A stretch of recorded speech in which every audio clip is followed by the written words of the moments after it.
ये कहानी एक अमीर बुढ़े आदमी की है जिसे इस उम्र में भी जवान लड़कियों की अनबॉक्सिंग करनी है। फिर उसे किस्मत से एक 20 साल की खूबसूरत फ्रेश लड़की मिल जाती है और फिर वो कैसे उसकी कहनी छेनी बनाता है, यही आज हम इस मूवी में देखेंगे। ये मूवी बहुत ही ज्यादा गर्म और मसालेदार है। मूवी के स्टार्ट में हम हमारे मेन लीड एक्टर बुढ़े टाऊ को देखते हैं जिसका नाम मैथ्यू होता है। मैथ्यू बहुत बड़ा बिजनेसमैन है और वो काफी अमीर है। मैथ्यू रेलवे स्टेशन के अंदर जाके आज रात पेरिस जाने वाली ट्रेन का टिकट लेने जाता है और फिर वो वापस अपने घर पहुँच के अपने नौकर मार्टिन से कहता है कि मार्टिन तुम सारा सामान पैक कर लो, हम आज रात ही पेरिस वापस जा रहे हैं। और इसके बाद में हमें मैथ्यू के रूम दिखाया जाता है जहाँ उल्टी सीधी तरह की चीजें पड़ी थी, मतलब लड़कियों के सैंडल और उनके छोटे छोटे कपड़े। साथ ही रूम का सारा सामान भी इधर उधर बिखरा हुआ था, जिसे देखकर हम अंदाजा लगा सकते हैं कि पिछली रात को मैथ्यू ने किसी जवान लड़की के साथ पलंग तोड़ रासलीला करी है। फिर रात होने पर मैथ्यू पेरिस जाने वाली ट्रेन में चढ़ जाता है और जाके अपनी सीट पर बैठ जाता है जहाँ पहले से एक सुंदर औरत और उसकी बेटी बैठी हुई थी। वो मैथ्यू से बातचीत करने लगती है। तभी वहाँ एक और आदमी आ जाता है जो मैथ्यू से बोलता है कि शायद हम दोनों एक दूसरे को पहले से जानते हैं।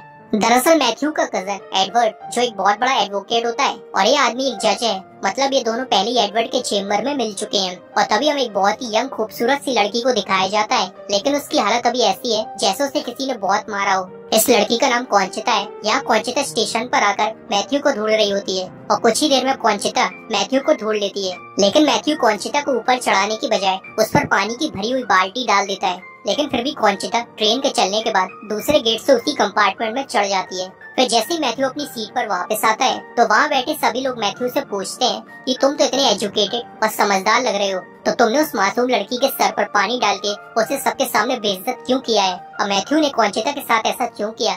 इसके पीछे की कहानी वो सभी को बताने लगता है और यहाँ से कहानी फ्लैशबैक में चली जाती है जहाँ मैथ्यू अपने कजन एडवर्ड के चेम्बर में बैठ के उसके कोर्ट से बाहर आने का इंतजार कर रहा था। तभी कुछ टाइम बाद एडवर्ड वहाँ आ जाता है। फिर वो लंच करने के लिए मैथ्यू के चेम्बर में चले जाते हैं कि तभी मैथ्यू अपनी नई मेड से मिलता है और वो उसका फिगर देखते ही उसकी खूबसूरती का कायल हो जाता है और कहता है कि तेरी जवानी किसी का खिलौना नहीं है, इस पर सिर्फ मेरा हक है। देन वो मेड अपना नाम बताती है कि मेरा नाम कॉन्चिता है। और लंच करते टाइम भी मैथ्यू का सारा ध्यान कॉन्चिता के 2 अनमोल रतन पर ही रहता है। फिर रात को सोने से पहले मैथ्यू अपने नौकर मार्टिन से बोलता है कि कॉन्चिता को बोलो मेरी ड्रिंक लेकर मेरे रूम में आए। फिर थोड़ी देर बाद कॉन्चिता ड्रिंक लेके मैथ्यू के रूम में आ जाती है। तभी मैथ्यू कॉन्चिता को अपने पास आराम से बिठाता है और उससे बातचीत करते हुए पूछता है कि तुम कहाँ रहती हो, जिस पर कॉन्चिता बताती है कि मैं सीविल में रहती हूँ, लेकिन मैं कुछ दिनों के लिए अपनी मदर के साथ पेरिस रहने आई हूँ। लेकिन अपना ठरकी बुड्ढा मैथ्यू कॉन्चिता से ये सब बातें किसी और मकसद से पूछ रहा था। फिर वो कॉन्चिता के करीब आता है और उसे टच करने लगता है और फाइनली जबरदस्ती किस कर लेता है, लेकिन कॉन्चिता को ये बिल्कुल भी पसंद नहीं आता है और वो उठ के वहाँ से बिना कुछ कहे चली जाती है।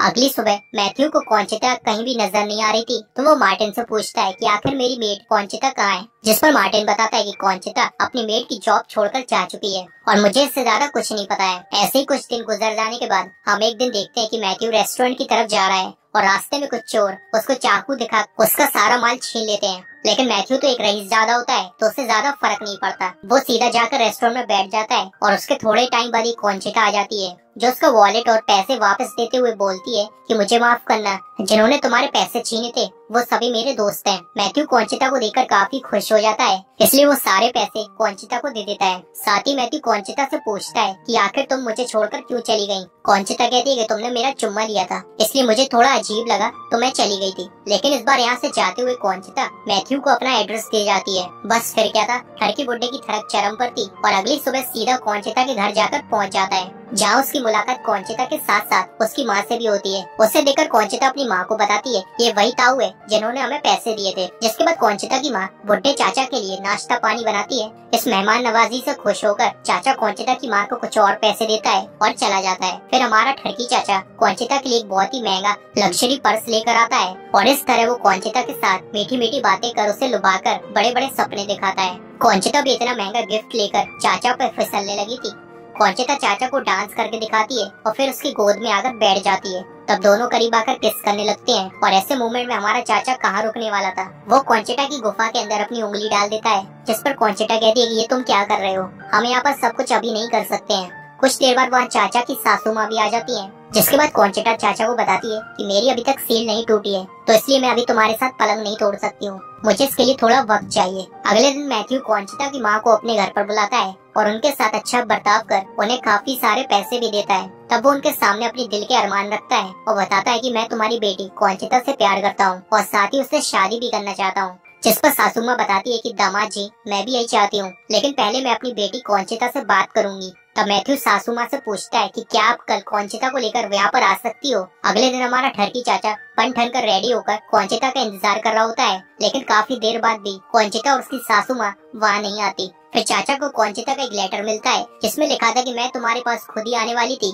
लेकिन तुमने मेरी माँ से मुझे खरीदने की कोशिश की है, जो मुझे बिल्कुल भी अच्छा नहीं लगा और अब मैं तुमसे कभी भी नहीं मिलूंगी। और ये लेटर पढ़ते ही बुढ़े के सारे अनुमान टूट जाते हैं। फिर वो भागकर सीधा कौंचिता के घर पहुंचता है, पर माँ बेटी तो पहले से यहाँ से फरार हो चुकी थी। फिर कुछ महीनों बाद चाचा एक रेस्टोरेंट में दोबारा से कौंचिता से मिलता है। वो उससे पूछता है कि तुम अचानक से ऐसे मुझे छोड़कर कहाँ चली गई थी। तब कौंचिता कहती है ये सब कुछ तुम्हारी गलती की वजह से हुआ था, क्योंकि तुम मुझे अपने पैसे दिखाकर मुझे खरीदना चाहते थे और मैं बिकाऊ नहीं हूँ। पहले तो मैं तुमसे काफी गुस्सा थी, पर तुम मेरे पीछे पीछे यहाँ तक आ गए और ये मुझे काफी अच्छा लगा। फिर रात के टाइम मैथ्यू कौंचिता को अपने घर लेकर जाता है। रूम में हमारा चाचा कौंचिता को किस करता है और कौंचिता भी उसे किस करने देती है। फिर चाचा का पप्पू खड़ा हो जाता है और वो कौंचिता की कहनी छेनी बनाना चाह रहा था, लेकिन कौंचिता उसे फिर से रोक देती है। लेकिन इस बार चाचा बेहद गुस्सा हो जाता है, जिस पर कौंचिता उसे मनाने की कोशिश करती है और बोलती है कि कुछ टाइम और रुक जाओ, फिर मैं अपने आप ही तुम्हारे लिए अपना सब कुछ खोल दूंगी। अगले दिन मैथ्यू अपने घर में कौंचिता को किसी और लड़के के साथ पकड़ लेता है और कौंचिता के बारे में गलत गलत सोचने लगता है, जिस पर उसका दिमाग खराब होने लगता है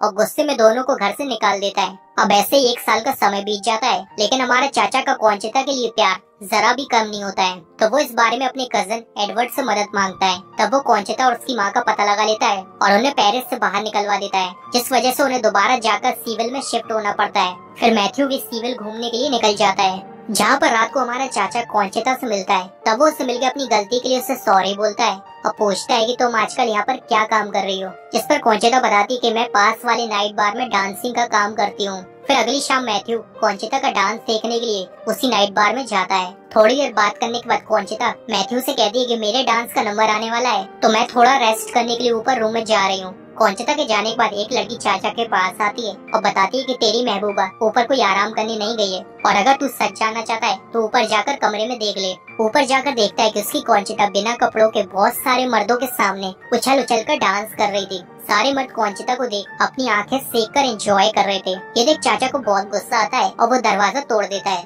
और अंदर जाते ही सभी लोगों को बाहर भगा देता है। साथ ही कौंचिता को भी डांटने लगता है, जिस पर कौंचिता बोलती है कि मैं और क्या करती, मेरे पास घर चलाने के लिए भी पैसे नहीं थे और इसलिए मजबूरी में मुझे ये काम करना पड़ा। कौंचिता बताती है कि मैं भी अपना घर बसाना चाहती हूँ, बच्चे भी करना चाहती हूँ। फिर दुखी होकर वो चाचा की गोद में बैठ जाती है और उससे किस करने लगती है, जिससे चाचा बहुत खुश हो जाता है। इसी वजह से मैथ्यू चाचा अगले दिन कौंचिता को नया घर दिला देता है, जिस पर कौंचिता उससे कहती है कि आज रात तुम मेरे घर आना, मैं तुम्हें खुश कर दूंगी। रात में अपना चाचा फुल तैयार होकर कौंचिता के घर पर जाता है। तब कौंचिता ने गेट बंद किया हुआ था और वो दरवाजा नहीं खोलती है। फिर कौंचिता गेट पर आ जाती है और बोलती है कि सुन बुड्ढे, मैं कोई तेरे वैसे प्यार व्यार नहीं करती हूँ और जब भी तू मुझे गंदी नियत के साथ हाथ लगाता था तो मुझे बहुत गुस्सा आता था। अब तू यहाँ से जा सकता है।